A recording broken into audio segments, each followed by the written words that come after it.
Kalau kamu lagi cari sarapan khas Bogor yang rasanya nggak cuman enak tapi juga penuh kenangan, kamu wajib banget mampir ke Docelang Pak Odik di Jalan Pasir Kuda, Bogor Barat.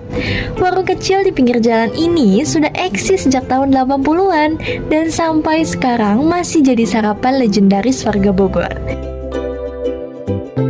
Satu porsi docelang berisi lontong padat dengan tekstur yang lembut, tahu goreng setengah matang, kentang rebus, dan telur rebus.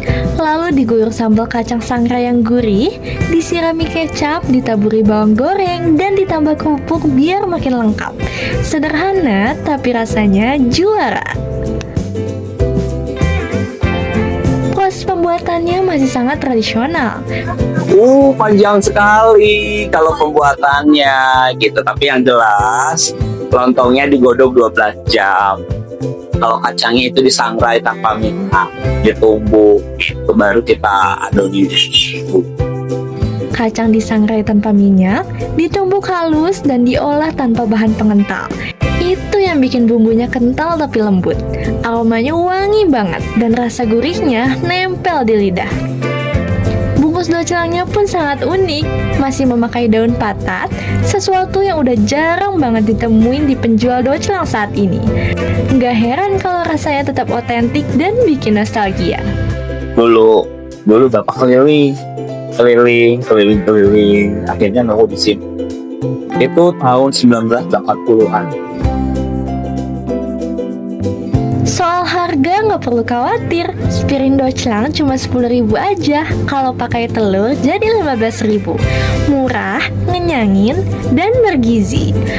Buat yang makan di tempat, kamu juga bakal dapat teh tawar hangat yang bisa diisi ulang sepuasnya.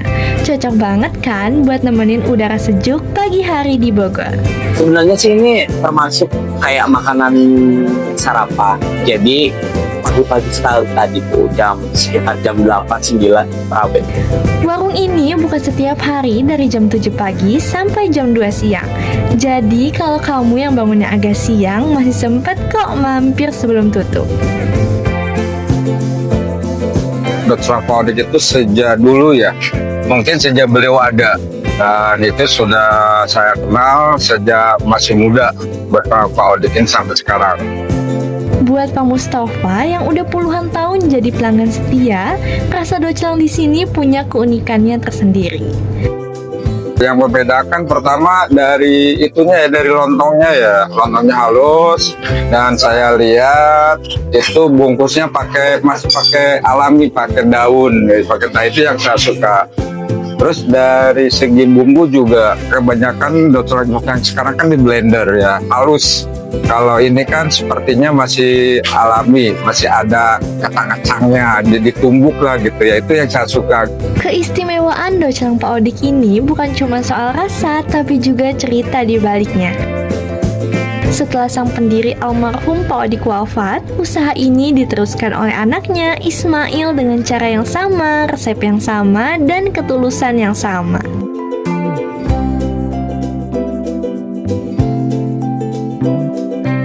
Setiap pagi, aroma kacang sangrai langsung menyambut siapapun yang datang. Warung kecil ini sederhana, tapi suasana yang bikin hangat dan penuh nostalgia.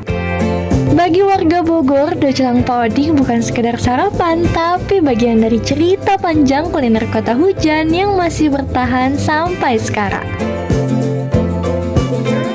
Dari dulu hingga saat ini, rasanya tetap sama, sederhana, hangat, dan ngangenin. Docelang Pak Odik jadi bukti kalau cita rasa tradisi bisa tetap hidup di tengah zaman yang terus berubah.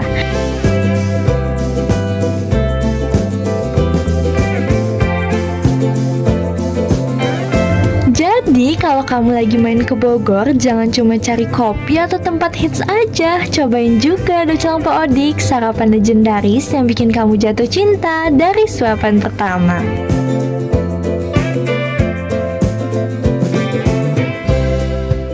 Download Tribun X sekarang, menghadirkan lokal menjadi Indonesia.